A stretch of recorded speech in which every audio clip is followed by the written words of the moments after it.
Okay.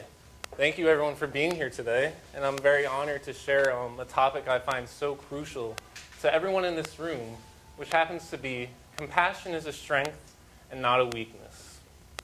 Compassion is often confused as a weakness when it is in fact an intrinsic strength that can be used on the personal level to benefit or as a social level to benefit everyone. And I would first like to start by clearly defining compassion.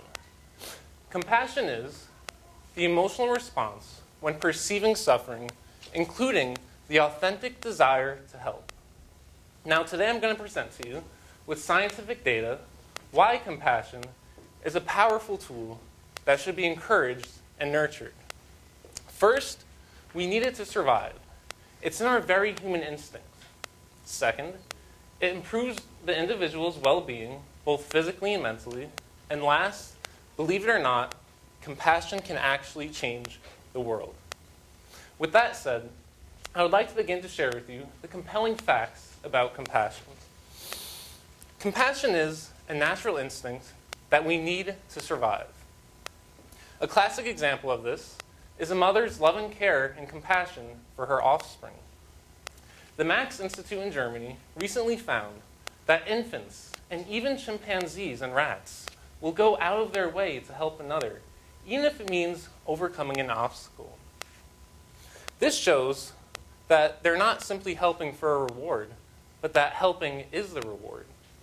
And more interestingly enough, quote, infants' pupils react in heightened attention when they help or simply see someone helping another.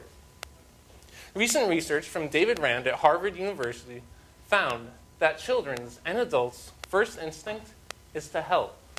For example, if you were walking outside in the hall and you happen to see someone fall, the first thing that would come to your mind is that, how can I help that person? So essentially, humankind has come this far with compassion.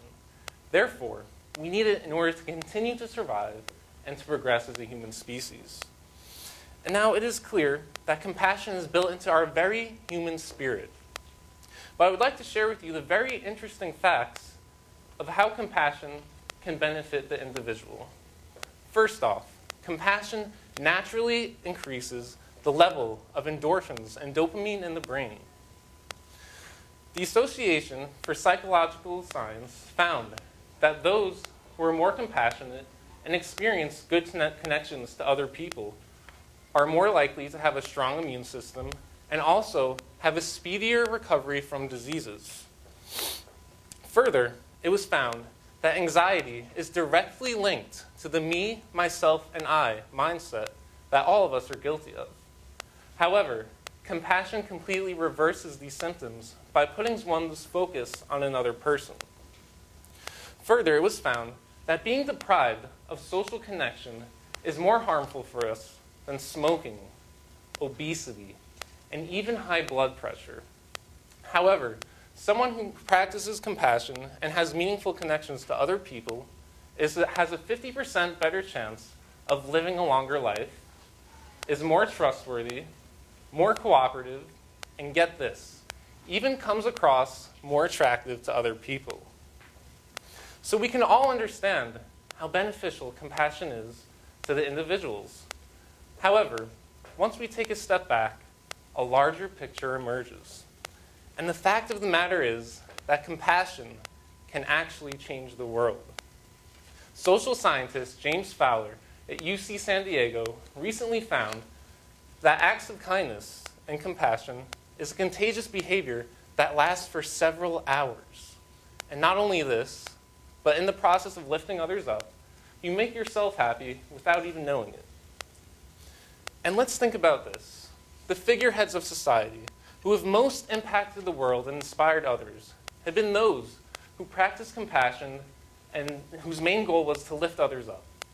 For example, Martin Luther King, Gandhi, Mother Teresa, Nelson Mandela, the Dalai Lama, Jesus, Mohammed, Buddha, the list goes on.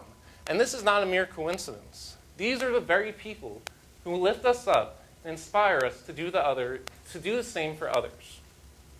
Stanford University Medical School recently founded a center for compassion and altruism, education and research dedicated to researching and educating others on the scientific findings of compassion. Not only this, they aspire, like we all should, to have compassion taught and applied in schools, in the medical field, in the military, in prisons, and many other social settings. And when you think about that, the possibilities of compassion are endless. So today, I ask you all to remember that compassion is an undeniable strength, that we need it to survive. It's ingrained in our very human nature. And that, believe it or not, you and it can change the world. And I leave you with this quote today from the Dalai Lama. If you think you're too small to make a difference, try sleeping in the room with a mosquito. Thank you.